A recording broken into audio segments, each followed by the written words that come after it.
All right, Shabbat Shalom, everybody. Shabbat Shalom. Thanks for the response. So this portion is Vayakel, which means and he assembled. It's going to cover Exodus 35 to 38:20. So last portion, Lucas did it, and we saw how Moses got the commandments, not the commandments, the tablets. He's coming down the mountain, and then unfortunately Israel, they sin, and they do the golden calf. And God is, of course, very upset because he just saved them, and they already went back to idolatry. So God gets really upset, but luckily Moses, he intervenes, and he says, hey, they're people, so just give them some slack. Luckily, though, God does forgive them, and then they get a second set of tablets. And so Moses has to go up another 40 days and has to fast another 40 days for these people. And then he gets a new set. And then in this portion, we see that he comes down, and they start building the tabernacle finally. And that's basically what this whole portion is about. And the next portion is the conclusion of Exodus, where they finish building the tabernacle, and the presence of God finally dwells on the tabernacle. That's kind of the nice little bow to this whole story that we have in Exodus. But when it comes to the tabernacle, a lot of people, they don't really think it's necessary, especially when you speak to Christian people or some believers in this movement. They'll tell you that the tabernacle and temple, is not really needed anymore. It's something that's done away with. It's something for the Old Testament. Because we have Jesus. He died for our sins, and now, we are a temple to God, and we don't have to worry about all that Old Testament stuff. And usually when they talk about how we're a temple, they're going to be quoting 1 Corinthians, where it says, do you not know that you're God's temple and that God's Spirit dwells in you? If anyone destroy God's temple, God will destroy him. For God's temple is holy, and you are that temple. So they'll say, look, see, we don't have to worry about the other temple because now we are God's temple. But if you read this, it doesn't say anything about replacing the other temple. It's just making an analogy for you to understand. And they already had this idea before, but this is not something new. This is something the Israelites believe, that them as a whole were a temple to God. So this is not something new that Paul is giving to these people. This is something they already knew. But he's making an analogy so that way they can understand how are they supposed to behave in regards to them and God. If they see themselves as a temple, then that means that they have to be at a certain level of, what's the word? Holiness, I guess? Goodness? Sanctity. What was the word? Sanctity? Sanctity? Is that a word? I think that's a word. Sanctity, yes. He says sanctity. And then Paul brings it up again in his second letter to the Corinthians. He says, for we are the temple of the living God, just as God said, I live in them and will walk about among them, and I will be their God, and they will be my people. Therefore, come out from their midst and be separate, says the Lord. Do not touch what is unclean, and I will welcome you, and I will be a father to you, and you will be sons and daughters to me, says the all and powerful Lord. So now the people that say that, the Christians that say, we're a temple, things like that, do they really follow what this thing says? Because it says they have to be separate, to not touch what is unclean. Usually they'll say it's about moral cleanliness, that's what they'll say. It's about spirituality, you need to be spiritually clean. But this is a quote from, the Old Testament. People always forget when these letters are being written, there's no New Testament. So he's not quoting the Gospels or any other book. He's quoting the scriptures from the Tanakh. So you have to go to the Tanakh and see what's the context. What is the context of being separate? Lucas. What's the Tanakh? Tanakh is the Torah plus the prophets. Gotcha. So where in the Tanakh does it teach you how to be separate? Can anybody answer that question? Not except, was it? Leviticus, right? So Leviticus is where you learn how to be set apart. So in order for you to understand that, you have to go back to the Torah. You can't just read this letter and that's it. So you have to go back to the Torah.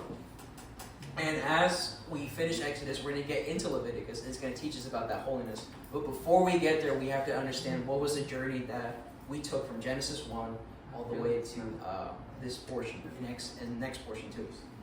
Why are we going into Leviticus? What's the whole point of the tabernacle? Last time I taught, we talked about what was the purpose of the tabernacle. Does anybody remember the answer? So it's Hashem Gadol, right? Because that's what it says. It says, they are to make me a sanctuary so that I may live among them. And that is basically that is the purpose of the tabernacle. And a lot of people in religion, they say that the tabernacle basically is like this sin-forgiving machine, where if I have X amount of sins, I have to give X amount of sacrifices, and that will make everything okay. Otherwise, God is going to be really angry and try to kill me. Because that's kind of how they paint God in the Old Testament. He's very angry. He's always out for blood. And then in the New Testament, he finds love and he becomes all peaceful and stuff like that. Was it hippie? Yeah, he becomes a hippie. But that's not really good because the Bible says that God is the same yesterday, today, and tomorrow. So if God is very angry and very mean in one part of the Bible, and then he changes, then he's not really consistent and he's not really all powerful and all holy, if that's the case. But we know that that's not true. So he has to be the same on both halves of the Bible. So what I'm going to focus on today is not just about what's the purpose of the tabernacle, but what did it represent to the Israelites, what it represents to us, why is it so important, and how does it connect to God's plan of restoration for humanity and all of creation. So in order to teach that, I'm going to be using from this book, Who Shall Ascend the Mount of the Lord, by Michael Morales. It's a pretty good book. Rico was the one that showed it to me. It's not too long. It's like this thin. It's like 200 and something pages, which is not a lot for a book. It might be a lot for some of you guys because of technology. It's not your fault. But it's a very tiny book. You can find it online. They used to have it on this website, but there was like this whole copyright thing, so now they took it off. But you can find a PDF online. That's what I did. Yeah, so you can pirate it. Or you can just buy it from Amazon if you're patient and you can just get it. It's very cheap too. I think it's like 20 something bucks, almost 30 bucks. Not expensive for a book. Expensive. Compared to the other books, the Zondervan collection. I mean, okay. Exactly. I got it. It's a good point. And a lot of that stuff also comes from Wisdom and Torah, so you gotta give these guys credit. That's Rico. I'm sorry? No, I'm talking about the price of the book. What about? Like 30, for me, 30 bucks is a lot. You just started working. Well, anyway, so we're going to get into it, the cosmos and the tabernacle. So we're going to talk about how creation relates to the tabernacle. So usually when we read the creation account, we focus a lot on the creation itself. Especially in Christianity, they focus on how was it done. So they'll have debates about the scientific aspects of how creation follows science. Was it 6 days or was it 6,000 years? What was the age of the earth? How does that fit into the Bible? What's with evolution and things like that? Personally, I believe the earth was made in six literal days. But, like I was talking with Rico, he was talking about how, when you read in the beginning, it says the earth was, what's the word? Formless and without, it was void and without form. It was, I don't think that's how it is either, but it had no function. That was his point. He was saying how the earth had no function. So until God gave it function and started creating stuff, it just had no purpose. So the earth could have been billions of years old, but it didn't really matter until God gave it a function. So the earth could be very, very old, but creation itself could be that young. So that's what I believe, personally. But that's not the point of Genesis, because back then they didn't really have atheists. Everybody believed in some sort of God. So they didn't really need to explain the science behind it. That was not what they were worried about. What they wanted to know was, what's the function of creation? Who made everything? Why is everything made? What's the purpose of that? And what's the purpose of me? Why am I here on this earth? Those are the questions that they have. And they would try to answer those questions. And that's what Genesis is trying to answer. It's trying to answer, why did God make the earth? And why did he create humanity? That's the purpose of the Genesis account. Let me see, where was I going with this? So, a lot of times when we read the creation, like I said, we only focus on the creation aspect, but we actually overlook a very important plot that is the whole plot of the Torah, the whole plot of the Bible, and it's the goal of creation. And the goal of creation is for humanity to dwell with God. It's a very powerful thing that we just we overlook. We focus mostly on the snake talking to Eve and her eating the fruit. We focus on those things, but we literally look over the biggest plot of the Bible. So the creation account paints the whole cosmos, the earth and the universe, as God's house, and then he gets to dwell in it in the seventh day with humanity. That's basically the whole plot. So we have to understand how they looked at the world in the ancient Near East. Again, they didn't have science, okay? They didn't have satellites. So a lot of these things are from their perspective, their way of trying to understand the world. So they believed that, the sky was like a ceiling, it was a dome, and the mountains were holding the sky up. Those were the pillars, and then the water would go down below, and that's where the Sheol, the underworld, was. That's how they viewed the world. It doesn't mean that that's how it is. There's some people that believe, in the flat earth, and they think that this is literally how it is. But they don't understand that the people back then, they didn't have any science, so they're just trying to figure out how the world works in their perspective. And on top of that, back then they used to believe that the cosmos was basically like a giant temple of the god. So they see it as one giant building. So it has a ceiling, it has pillars, it has a foundation. They're looking at the world as one giant building. But obviously we know that that's not the case. There's no pillars holding up the earth and things like that. It's just a way for them to understand how everything is. But we see this in Scripture. So we'll see things like the Spirit of God. It talks about the Spirit of God hovering above the waters in Genesis 1:2. It says, now the earth was formless and empty, and darkness was over the face of the earth, and the Spirit of God was hovering over the surface of the waters. What's interesting, though, is that when we look at the tabernacle and creation, there's going to be a lot of similarities. So when we go to the tabernacle, like this portion, when they start building it, it says, and he, God, has filled Bezalel with the Spirit of God, with wisdom, with skill, and knowledge, and with every kind of craftsmanship. So we see both in creation, and both the creation of the tabernacle, the Spirit of God is involved. And these attributes, wisdom, skill, and knowledge, is also used in Proverbs 3 to describe how God created the universe. God in wisdom founded the earth. He established the heavens in understanding. With his knowledge, depths broke open, and clouds dropped dew. So we see the same attributes used to describe the tabernacle and the universe. Very interesting. And then let there be lamps. When we read the creation account, it says, God said, let there be lights in the firmament of heaven to separate day from night, and let them be as signs and for appointed times and for days and years. And they shall be as lights in the firmament of heaven to give light on the earth. And it was so. So when you look at the word lights in Hebrew, it's maror. Is that correct? I'm looking at the Hebrew teacher. Can you say that louder? Merot. Yeah, I'll try to say it.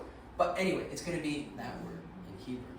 But that word could also mean lamps. And when you see this word used in the rest of the Bible, it's going to be used to describe the lamps in the tabernacle. Those are all the verses where you see the same Hebrew word used. So it's interesting that the word to describe the lights in creation are also used to describe the lights in the tabernacle. So hopefully you see a connection. So you guys can nod, maybe do one of these, but just so I know that you get what I'm saying. The Bible also describes creation as a tent. So one verse in Psalms 104:2 says, the Lord wraps himself in light as with a garment. He stretches out the heavens like a tent. He alone stretches out the heavens and treads on the waves of the sea. That's Job 9:8. Isaiah 40:22. He sits enthroned above the circle of the earth, and its people are like grasshoppers. He stretches out the heavens like a canopy and spreads them out like a tent to live in. So that one's pretty obvious, right? The Bible also describes creation as a house. So it says, the pillars of heavens quake aghast at his rebuke, Job 26:11. In the 600th year of Noah's life, on the 17th day of the second month, on the day all the springs of the great deep burst forth, and the floodgates of the heavens were opened. So again, we see it described as a house in Genesis 7:11. And then Psalm 78:23 says, yet he gave a command to the skies above and opened the doors of the heavens. Now, obviously, there's not literally doors in heaven, but it's using a language that the people would have understood because they saw everything as, again, they saw the cosmos as this giant tabernacle. So they're using language that they would understand. So now that we see that the whole universe is essentially a giant building, I'm putting quotes, not literally a giant building, we can see God as a builder. So God is a builder, and he's building a house, creation. He builds a house, he inspects it, right? Every day he inspects it to make sure everything's good. And then at the end of everything, he rests on the Sabbath day, and he rests with humanity. Now, I don't know about you, but the most important part of a house is not really the building process, it's when you get to live in it. So the pinnacle of creation is not God building everything, it's him being able to rest with man on the Sabbath. That's the pinnacle of everything. Another similarity between the cosmos and the tabernacle is the creation. So when you read Genesis 1-2 and you read Exodus 39-40 side by side, there's a lot of similarities. So if you start at Genesis 1, it says, and God saw all that he had made, and behold, it was very good. Bless you. And Moses saw all the work, and behold, they had done it. That's Exodus 39. Bless you again. The heavens and the earth are completed in all their array. Genesis 2. Then back to Exodus, it says, thus was completed all the work of the tabernacle of the tent of meeting. Then you go back to Genesis, God finished the work which he had been doing. And then it says in Exodus, when Moses had finished the work, and God blessed, and Moses blessed them, and sanctified it to sanctify it and all its furnishings. There's like the word for work here is a special word for work. It's not just a regular word for work. And it's very unique. It's only used for the Easter case and for Shabbat. So it's a special. I think I have one of the slides about that. I think so. I might be wrong, but that's okay. So, two things that we can take away. Seeing that there's a connection between creation and the tabernacle, right? We can agree on that there's a very, very, very close connection between both of them. So the first point is the tabernacle cultus needs to be understood considering its relationship to creation. The cultus means anything tabernacle related. So the priests, the rituals, the sacrifices done, anything related to the tabernacle, you have to look at it through the lens of creation. Since they are connected, creation and the tabernacle, you got to look at the tabernacle stuff through the lens of creation. And then the second point that we can take is that the end purpose or the goal of the tabernacle is related to the goal of creation. And what is the goal of creation? What did I just say was the pinnacle of creation? To dwell with God on the Sabbath day, right?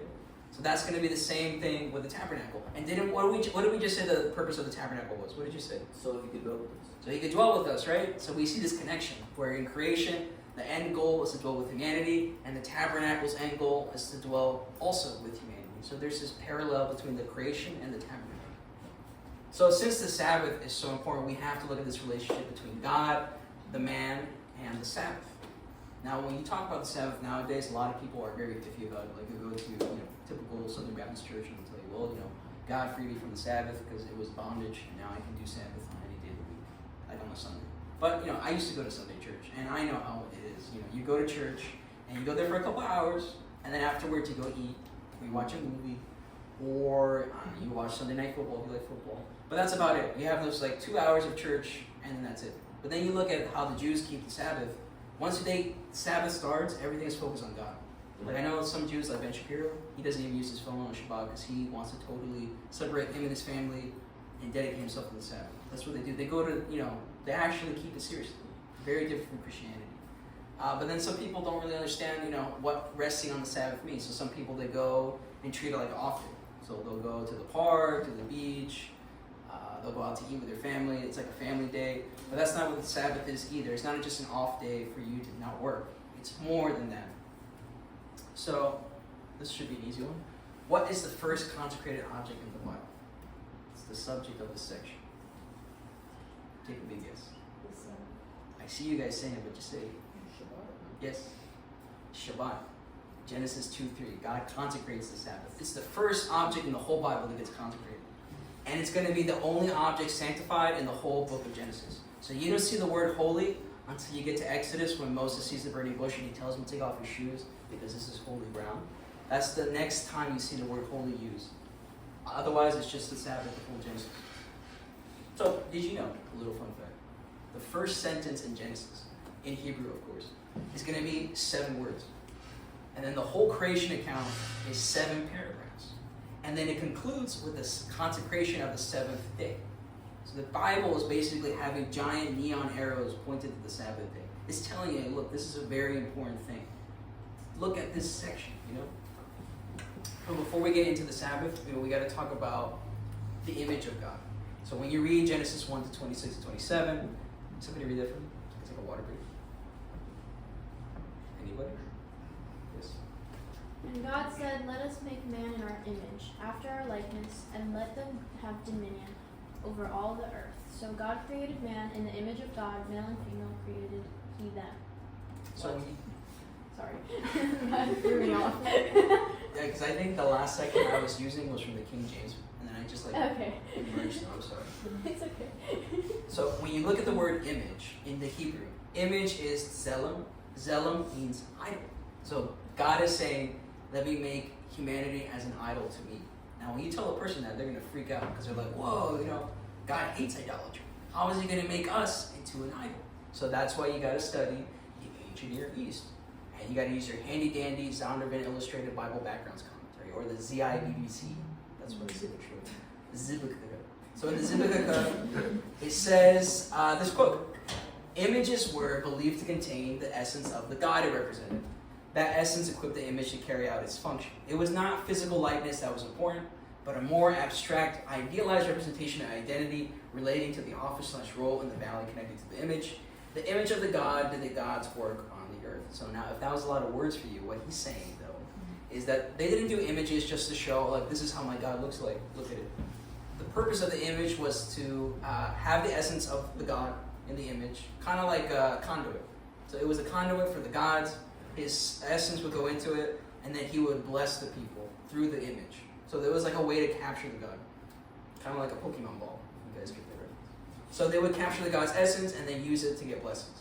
And then the image would carry out the God's work. So that was the main function of an idol, to carry out the work of that God. So now, keeping that information in mind, going back to Genesis, before I move on, it was also another interesting fact that in the ancient Near East, kings were also said to be the image of the gods. So keep that in mind. So now we go back to Genesis, where he said we're images, right?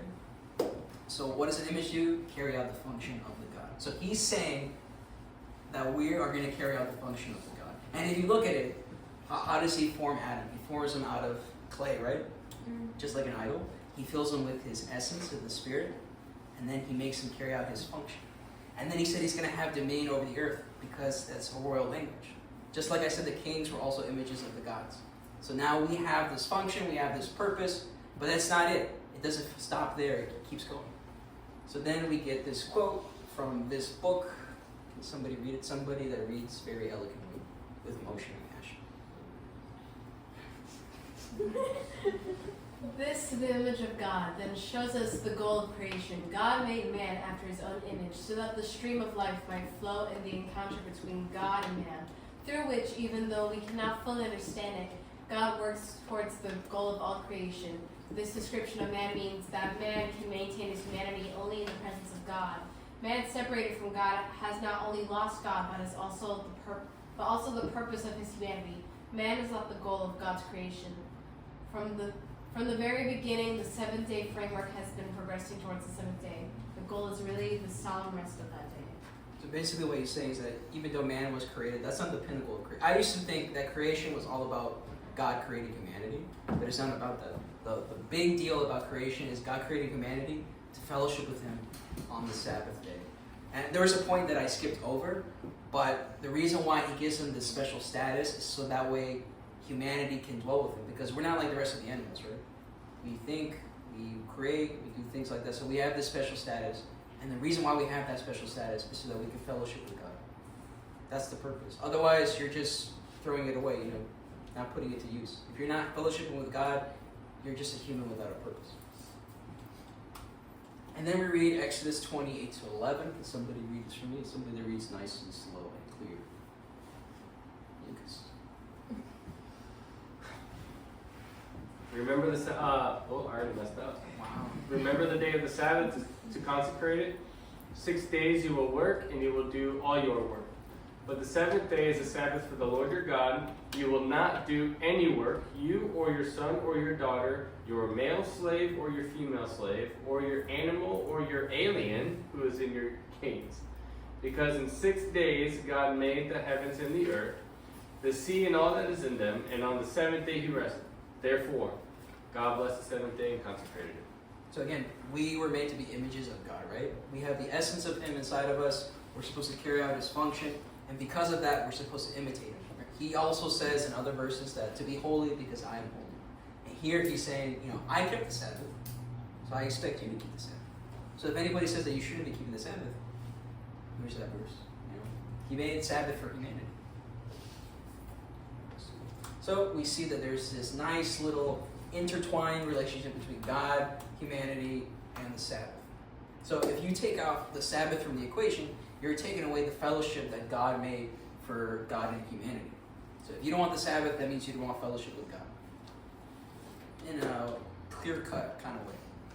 But then, like I said, there's some people that say that, well, the Sabbath, you can keep it on any day. I can keep it on Wednesday. Sabbath is every day. But God specifically set apart the seventh day. That's his special day that he wants to meet you. It's like if you had a birthday and then your friends celebrated a month later. They're still celebrating your birthday, but does it feel that special? No, it feels like, I don't know, April 7th, whatever. It doesn't feel that special anymore. So we understand as humans, we have our own special events, our own special times. and we make sure to adhere to it. You know, if I tell you tomorrow meet me at 6, and you don't meet me at 6, and you meet me at 8 o'clock, you're dead to me. But we understand that. But when it comes to God, it's like, well, you know, he doesn't really mean that. He doesn't really care. We kind of step over him. You know, we take advantage of him. But we have to take those things seriously.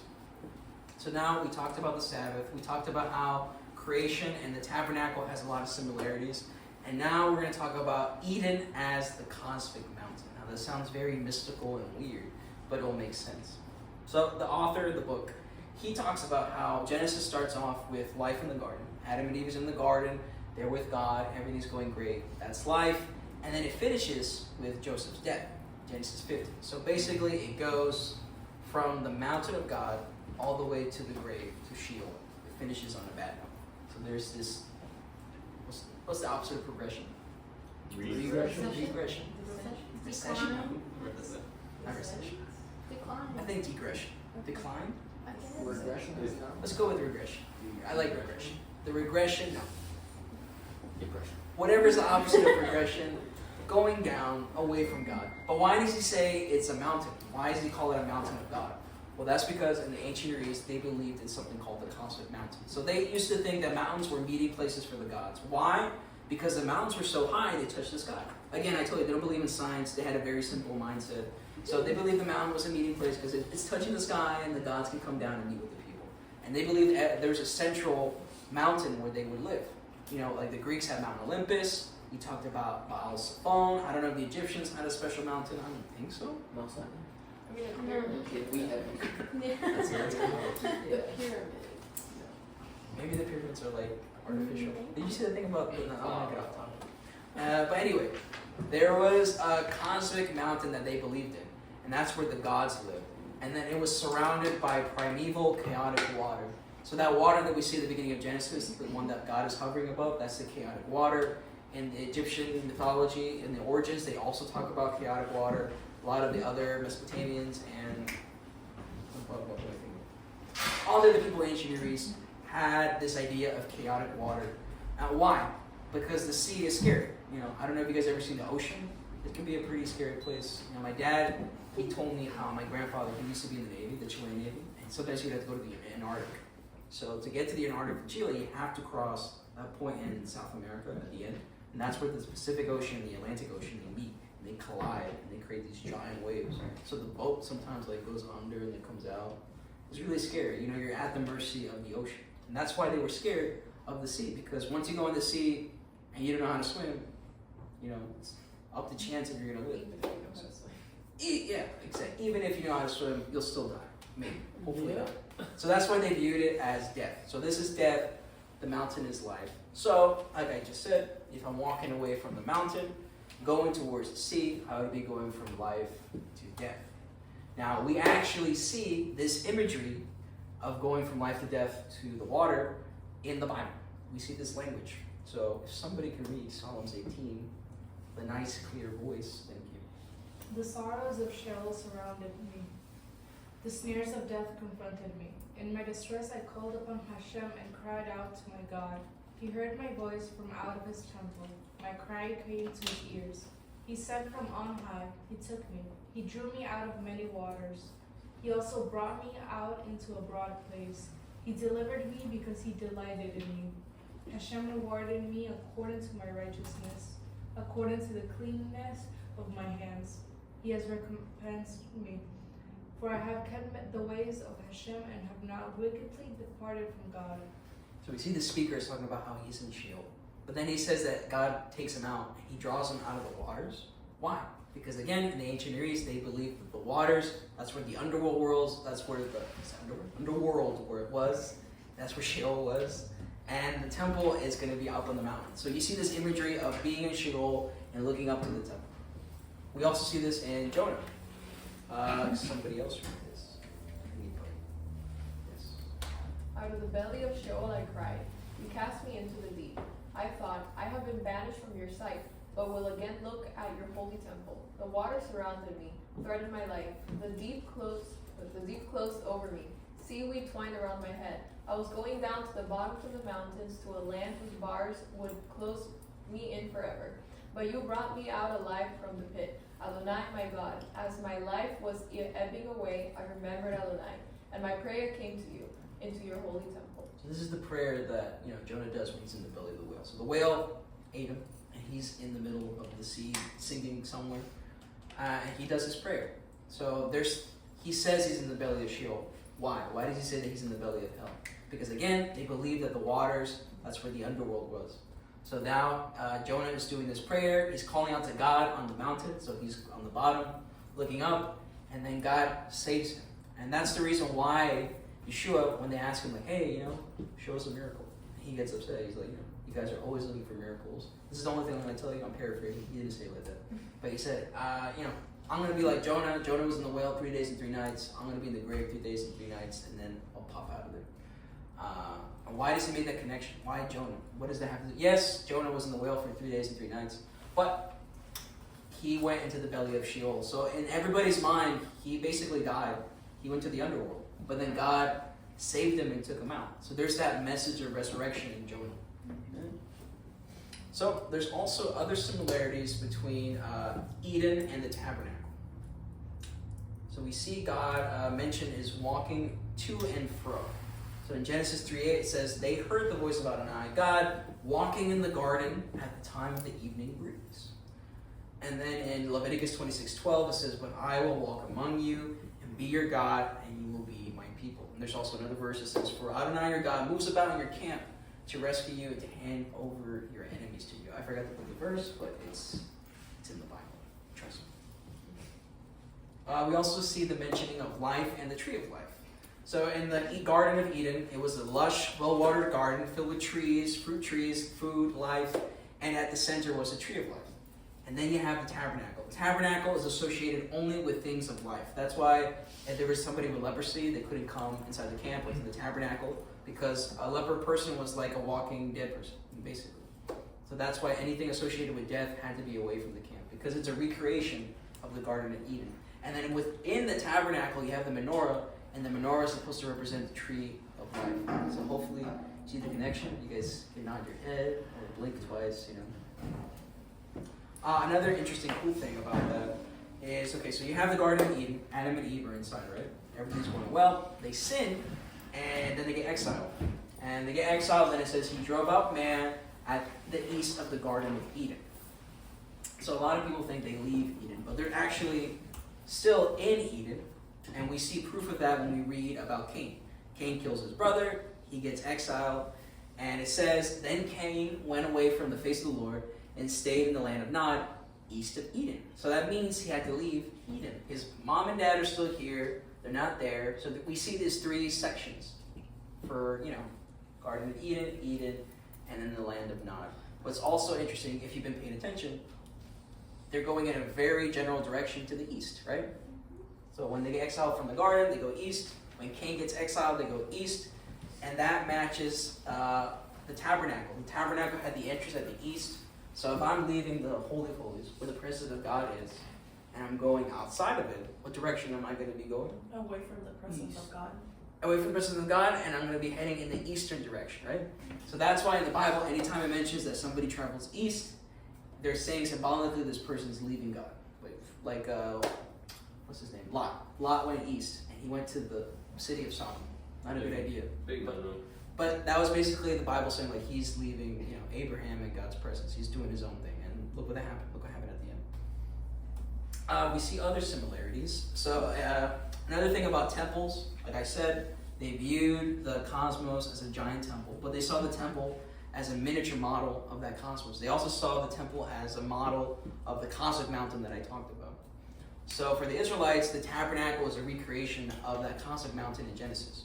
So with that idea in mind, you could view Eden as a mountain, and then the peak, the summit, is the Garden of Eden, right? And we see this idea supported in Ezekiel. It says Ezekiel 28:13-14. It says, you were in Eden, the garden of God. You were on the holy mountain of God. So it refers to Eden as a mountain. So this idea is supported. Another thing that's interesting is that in Genesis 2:6, 10-14, it talks about this river that flows from Eden, from the Garden of Eden, and it splits in 4 directions and it waters the earth. And when you read Ezekiel 47, it talks about the temple, how water flows out from it, and it spreads to the four corners of the earth. Very, that's a similarity right there. So to put that in a nice little picture so you guys can visualize it. So you have Eden, the cosmic mountain, and then you have the Garden of Eden, and then inside the Garden of Eden you have Adam, right? One man in the garden with God. So now if you look at it from the perspective of the tabernacle, you see you have one man in the Holy of Holies, and then the rest of the thing would be like the garden, would be like Eden. So it's recreating that moment, right? Hopefully you see that. Let's see, what do I have here? Okay. So there's going to be a lot of similarities between Adam and the priest. So in 2:15 it says, Hashem, God, took the person, Adam, and put him in the Garden of Eden to cultivate it and to care for it. Okay, so you read that in Genesis 2:15. And then you go to Numbers 3:7-8, and it says, they are to carry out his duties and the duties of the whole community before the tent of meeting and performing the service of the tabernacle.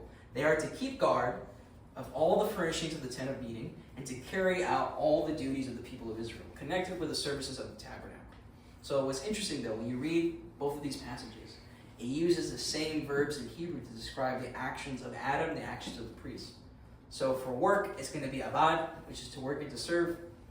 And then to keep in guard is going to be shamar. So it's using the same verbs in Hebrew to describe Adam's work and the priest's work. So there's a connection between Adam and the priest. So Adam is a type of priest in the garden, and the priests are a type of Adam, specifically the high priest. There's other close similarities too. You have Hashem, God, make garments of skin for Adam and his wife and clothe them.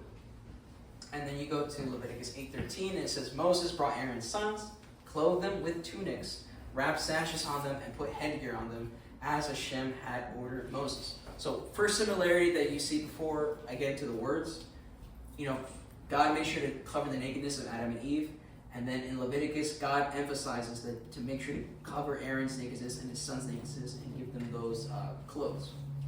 But when you look at the Hebrew words, you see the noun and the verb for clothed and garments, they're going to be the exact same in Leviticus 8:13. So it's using the same words to describe Adam and the priest. So again, Adam is a type of priest in the garden. The high priest is a type of Adam. It's going to be very interesting later on. So that's why when we see Yeshua, he's described as what? The last Adam. And that comes from 1 Corinthians. It says, in fact, Tanakh says so. Adam, the first man, became a living human being.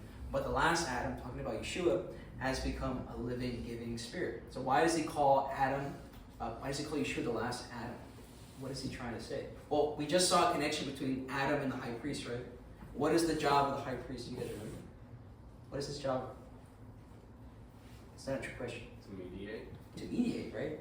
So he's a mediator, a representative of all the people, right? Same thing with Adam. Adam was supposed to be a representative of all humanity and supposed to represent them on their behalf. He failed, right? The high priest was supposed to represent Israel, and they were supposed to be a light unto the nations, but they failed. But now Yeshua comes, and he completes the mission. So we see at the end in Zechariah 14, Yeshua comes back, and they restore the temple, they restore Israel, and they spare some of the people. So there's people that were supposed to be finito, but God saves them. And now Israel is going back to their job that they had in the beginning, to guide the nations back to Israel and to spread out the garden. And that's what we see at the end of Revelation. The whole earth finally becomes sanctified to God. So now everybody can live with his presence fully on the earth. And that's what the role that Yeshua has as last Adam. And it's also interesting when you see, when he gets resurrected, and they go to see his grave. Mary, right? Mary. Mary goes to see the grave, and then she sees somebody, and she describes him as what? Gardener. Well, hold on, slowly roll. Yes, gardener. Thank you, Lucas. She sees him as a gardener. Do you think that's coincidence? No, because he's doing the role as the last Adam. So it's very interesting. So now all of humanity is able to live in the garden at the end of Revelation because of Yeshua's role as the last Adam. So again, to reiterate, Eden is a cosmic mountain. The Garden of Eden will be the summit. And then we have Adam at the tippy top. So we talked about how the creation and the tabernacle are similar, right? We talked about the importance of the Sabbath, how it's all about God and humanity dwelling with each other. And then we talked about the importance of the similarity between the Eden and the tabernacle. So now we can get into the exile from the garden all the way to Mount Ararat. That's where Noah rested the ark. Well, he didn't rest the ark. That's where the ark ended up. So putting it in nice little pictures. Again, we have the cosmic mountain, we have the garden, but unfortunately humanity, they sin and they get exiled and they go further down until they go into chaos. And that's when we get the flood. And God wipes the slate clean and starts over, but he saves one person, Noah, who was righteous. He saves him and his family. And he restores everything. So we have Mount Ararat, we have restoration, and then we have the ark at the top. Now the ark is actually very interesting because it has a lot of similarities to the earth. The earth had 3 sections. The heavens, the earth, and the seas. And then the ark is going to have 3 sections too. And then what happens at the end? All the animals come out. We see this new creation cycle. That's what we talk about when we say new creation routine. We're talking about that. It's God trying to go back to the beginning, trying to restore everything. There's also a lot of similarities between the ark and the tabernacle. So the plans for the ark were revealed by God, and the plans for the tabernacle are also revealed by God. We read the portion, the last portion. The ark is divided into 3 sections, like I just said. The tabernacle has 3 sections too. The entrance of the ark is on the east. When it says they get out, it says they get out on the east. And like we said earlier, the entrance of the tabernacle is on the east. So it's pretty interesting. The similarity between the ark and the tabernacle and the garden. But unfortunately, people sin again. And they get exiled and they go further away from God's presence. And then they create the Tower of Babel. Now the author made a really cool connection here. He talks about how basically what they were trying to do here was trying to rebuild what they had with Eden. So they try to make like an artificial cosmic mountain. That's what a ziggurat is. It's an artificial cosmic mountain. It's like a honey trap. On the top of the mountain, there's like this little room and a bed, and they would put food there. And they would hope that the God would, see that and then go there, and then he would just hang out there. And then by him being there, everybody would get blessed. So it's kind of like a beekeeper. They make those like artificial like hives, and they hope that a bee comes so they can manipulate the bee and get its honey. So that's what they were trying to do here. They were trying to make an artificial cosmic mountain, try to get God's attention, and try to manipulate him to recreate Eden. And God was not really happy with that, and that's why he dispersed everybody. Because they were trying to go back on their terms, not on God's terms. So God disperses them, and they go farther into chaos. So this guy, the author, makes this nice little illustrations in the book. So you can see the cycle. So we start off with the chaotic waters, then God creates everything, and he creates Eden, the cosmic mountain, and he puts Adam at the top. And then again, they get exiled, and then we have Cain's city, but then they go further into chaos, and then we have the flood. So we have an end, and then there's a new beginning. And then everything gets restored. You have Mount Ararat, and then you have Noah at the tippy top. And then again, they sin, and then they have the Tower of Babel, and then they go further into chaos. And then God starts again with one person, Abraham, and he brings him to Mount Moriah. He brings him to the land. Now, the land is actually really important because the land is like a recreation of the Garden of Eden. It's a sacred space where God can dwell with humanity, right? So he's trying to recreate that. That's why the land is so important. People take the land for granted, but the land is actually God trying to recreate the Garden of Eden with Israel. But unfortunately, Abraham, his descendants, they don't really stick to it. And they start going further and further and further away from God. And then Genesis, like I said, it closes with Joseph's death. And then they end up selling themselves into slavery. And then we pick up in Exodus where now they are in chaos because the Pharaoh, the new one, is not really a nice guy and he's out to kill everybody. So now they're in chaos and now they need God to restore everything. And that's where we come to restoration of Egypt, from Egypt to the tabernacle. So again, like I said, Exodus starts off with a new Pharaoh. He doesn't know God, that's what he says. Now, it doesn't really mean that he's never heard of God or anything like that. Oh, I'm sorry. They didn't know Joseph. Well, he also talks about how the other Pharaoh says that he doesn't know God. So the first Pharaoh says he doesn't know Joseph, and that's why he doesn't treat the Israelites nice. The next Pharaoh, when Moses comes up to him, he says, well, I don't really know your God. I don't know anything about him. I don't acknowledge him. That's what paraphrasing what he says. So the author makes a good point that every time the people go away from God, it's not just going away from God's presence, it's go away from his wisdom. And that's why everything ends up going in chaos. And that's what happened with the Israelites. They went away from their land, they had their own land, but they ran away to Egypt, and then they sold themselves into slavery. Now they're slaves, and now this guy's treating them badly. So they're away from the presence, but they're also away from God's wisdom. So the author makes a good point that the whole point of the first half of Exodus is revealing God's the knowledge of God to not just Israel, but to all the nations. And that's what he does. That's what he does with the plagues. He showcases to everybody, not just the Israelites, but to the Egyptians and everybody in that world, this is who God is and this is his character. So there's a nice little quote from this book, if somebody could read it.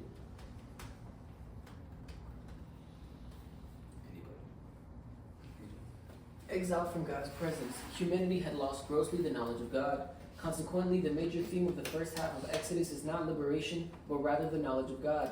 Pharaoh's arrogant question sets up the context for the drama, and Pharaoh said, "Who is God that I should obey his voice to release Israel? I do not know God, nor will I release Israel." Interesting. So he brings up 3 points on the Exodus. He talks about how if you look at the plagues from the lens of creation theology, it kind of makes sense. God is trying to say that he's the actual creator. He creates all this chaos in Egypt, and then at the end, the Pharaoh and his hosts, they get swept by those chaotic waters. So he's showing them that he's a divine person, not those other gods. And then Ezekiel, it talks about in Ezekiel how there's going to be a second Exodus. And in that second Exodus, he says that with that Exodus, God is going to reveal himself to the nations. So we see that connection with the first one. In the first Exodus, God revealed himself to Egypt and everybody else. We saw Rahab. She said that once we saw what happened with you guys in Egypt, we knew that your God is God. So then God is going to do that again in the second Exodus. And then he says that the knowledge of God is linked with him dwelling among the people. And you can read that in Exodus 6, 7 to 8. Then he brings up the Passover. The Passover is actually really interesting when you read it in this book. He made a lot of points that I forgot that he did, and then when I went back to my notes, I thought it was really interesting. Seeing that Passover is going to be on April 12th. April 12th. I thought this was a good time to bring this up. But he talks about how the redemption, Passover is about the redemption of Israel's firstborn, but Israel themselves are the firstborn to God. So God is redeeming Israel from death. And he says that there's going to be 3 distinct elements that we see in the Passover, right? We have the slaying of the lamb, the smearing of the blood on the doorposts, and the eating of its meat. So I want to go through each of these elements. So when it comes to the Passover lamb, the early Jewish interpretations, they link the sparing of Isaac with the sparing of Israel's firstborn. They also view the lamb for the Passover and the lamb for the Tamid, they connect that to Isaac, which is going to be very interesting. So that whole Abraham-Isaac situation is where the idea of resurrection comes within Judaism. And we see this in the New Testament. It says, Abraham believed God was able to bring Isaac back to life, and so it may be said that Abraham did receive him from death. That's Hebrews 11:19. So basically, Abraham was willing to kill Isaac because he believed so much in the promise of God that he believed God would resurrect him. So there's a message of resurrection with Isaac, and it's tied to Passover. So the Passover lamb is a symbol of resurrection. And then you have blood smear. The author makes a good point that blood manipulation is always done for ritual purification. We see that with the tabernacle. We see that with the altars in the ark. For Aaron and his sons, they put the blood on the ear, and on the toe, and on the thumb? The thumb, okay. And then we see the blood on the doorpost could be a symbolic way of purifying everybody inside. They also had to use hyssop, and hyssop is always used for purification. So basically, he's making the argument that Passover is this giant cleansing ritual. And why would they need to do a cleansing ritual? Because remember, the original plan for Israel was for them to be a nation of kings and priests, right? So God is purifying them for that role, and then bringing them to Mount Sinai to give them the wisdom of God. But unfortunately, they mess up and they go away from that. But that's the point of Passover. And then we look at the eating of the lamb. In the tabernacle, it was essential that the priests ate of the lamb or any of the offerings, right? And then we see with the Passover, it's also integral that the people eat the lamb, just like the priest. And just like the priest, nobody else could eat the offering, only the priest, right? And then when it comes to the Passover lamb, only people inside the covenant can eat the lamb. Anybody outside is not allowed to eat the lamb. So it's that same what do you call it? Language used to describe how the priests eat and how the Israelites are supposed to eat the Passover lamb. And so then we see this quote from the book about the consecration of Israel. It says, if the Israelites are to live in the presence of God, they must regain the holy status humanity had prior to the disobedience of Adam and Eve. The Passover ritual performs this function in the historical context of the Israelites coming out of Egypt and becoming God's people at Mount Sinai. So basically he's saying, if they are to go back to that role of Adam and Eve, they have to be purified back to that level. Because they were in chaos, they were slaves, and now God is restoring them and bringing them up. goal of redemption, Israel's goal of redemption is the same goal of creation. To dwell with God in the house of God, his sacred mountain. And we see this in the song of Moses. They say, you will bring them, you will plant them on the mountain of your inheritance, the foundation of your enthronement that you made, O Hashem, the sanctuary, O Lord, established by your hand. So again, you see this mentioning of a mountain. So they're going back to the sacred mountain. So it's basically a symbolic way of them going back to Eden, in a way. Hopefully you see the connection. So they go back to Mount Sinai, and they're going to be there for a long time. They're going to be there for the rest of Exodus, for the whole Leviticus, and then they leave Numbers 10. So they're there for a long time. And when they go there, it says in Exodus 24, 16 to 18, and Lucas can read that. The shining greatness of the Lord rested on Mount Sinai, and the cloud covered it for 6 days. On the seventh day he called to Moses from the cloud. To the people of Israel, the shining greatness of the Lord looked like a fire that destroys on the mountaintop. Moses went into the cloud as he went up on the mountain, and Moses was on the mountain 40 days and 40 nights. So hopefully you see a connection with creation. You have 6 days of creation, and on the seventh day, God rests, and he rests with humanity. And then here you have 6 days, the cloud is there, and then on the seventh day he calls Moses, and he goes up and they dwell on the summit. And the summit is supposed to represent... Wasn't the flood like 40 days too? I'm sorry? Wasn't the flood 40 days before? Yeah, the flood was also 40 days and 40 days. Yeshua. Was in the desert 40 days and 40 days. Wasn't one of your teachings, wasn't it about the number 40? Mm-hmm. Was it yours? Yep. What did you talk about it again? I don't remember. Sheesh, I forgot my connection, I'll be honest with you. Is it a big... I have to review my notes. 40 years in the desert. Yeah, the Israelites are also in the desert 40 years. Because I remember you said something that in the ancient Near East, 40 represents... 40 meant like completion. Something like Like that. the trial. I think it was like trial or completion, something like that. I forgot what you said, I have to but you look brought it it up. up. I know you brought it up. So what's interesting about Mount Sinai is that since it becomes a sacred space to God, it's going to be divided into 3 sections. So you have the top, the midsection, and the base. So God says anybody at the base, you're not allowed to even cross the base. You can't even touch it. Man or animal, if they even touch the base, they'll die. The only people allowed in the midsection are the elders and Aaron and his sons. And then the only person that's allowed to go up top is Moses. So hopefully you see a similarity between the tabernacle and Mount Sinai. But we'll look at all of them. So like I said, both of them are going to be divided into 3 sections. And there's going to be similar wording for when God calls Moses. So when he's on the mountain, it says God called to him from the mountain saying, and then when he's in the tabernacle, it says God called to Moses from the tent of meeting saying. So there's similar words used. Both share the stone tablets. On Mount Sinai, the tablets are given the tablets are given on the summit.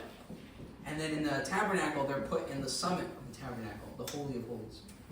Hopefully you see that connection. Both have altars involved. Moses did an altar at the base of the Mount Sinai, and then tabernacle is supposed to have an altar for the altar of burnt offering. And then God's presence both manifests in the cloud on Mount Sinai, and then at the end of Exodus, we see the cloud descend upon the tabernacle once it's finished. So there's this nice little cycle where again, they have chaos, God restores everything, he brings one person to the top of the sacred mountain, and then he restores everything. But again, Israel, they sin, they do the golden calf like in the last portion.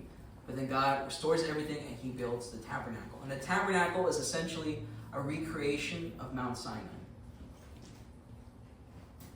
You see, so we see just like the tabernacle had a high priest, and the high priest is supposed to be a mediator. Moses is also acting as a mediator. So Moses goes up representing the people, and then he comes down representing God. And after the golden calf, God states that Israel corrupted themselves. The same way people before the flood are described, they're said to have corrupted themselves. And then God proposes the same plan with Noah. I'm going to restart with Moses, and we need to start with you.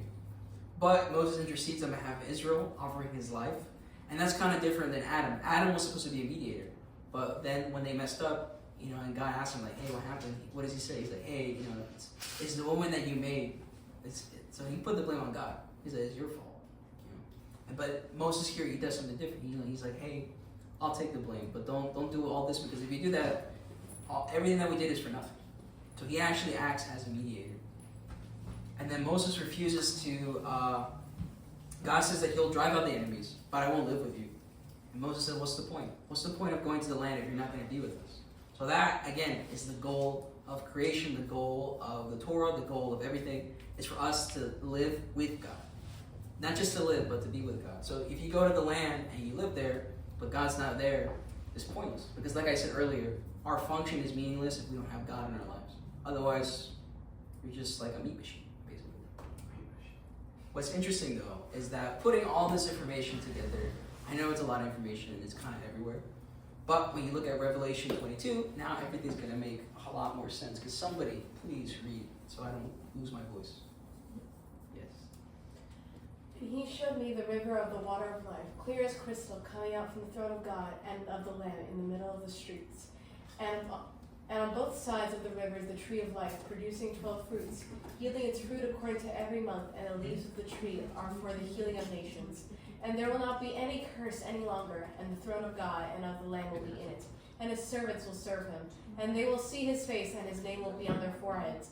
And the night will no longer, and the night will not exist any longer, and they will not have need of the light of the lamp and of the light of the sun, because the Lord God will give light to them, and they will reign forever and ever. Okay, so you see, hopefully you see all the language. You see the river flowing from the throne. You see the tree of life. So basically, the Eden is restored, and you see this imagery from the garden at Revelation 22.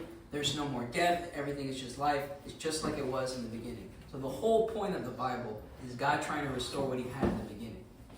Because a lot of the people say, well, when we die, we're going to go to heaven and we'll live up there. But that's not what the Bible says at all. It says that heaven, the New Jerusalem is going to come down from the heavens, and God's going to dwell on earth. And the whole earth, it basically becomes a temple. That was God's original plan. That's what he wants. He wants to be with us. And that's the whole point of the Bible. So you got to make sure that you're ready, that you make yourselves ready for that. So to summarize all the stuff that I said, because I know I said a lot of stuff. So there's parallels between creation and the tabernacle, the Garden of Eden and the tabernacle and things like that. Eden is the cosmic mountain and the garden is the summit. The tabernacle is a recreation of that cosmic mountain. Going away from the mountain leads to death, chaos, and Sheol. And God's plan of restoration is spread throughout Genesis 1 to Exodus 40. That's something I forgot to mention too. The author says that if you read Genesis 1 to Exodus 40, it's like one giant story. So it starts with everything going fine, goes into chaos, and then God restores everything in Exodus 40. So the end goal of creation, the tabernacle in the Bible, is humanity resting with God. Yes, that's it. Thank you. Oh.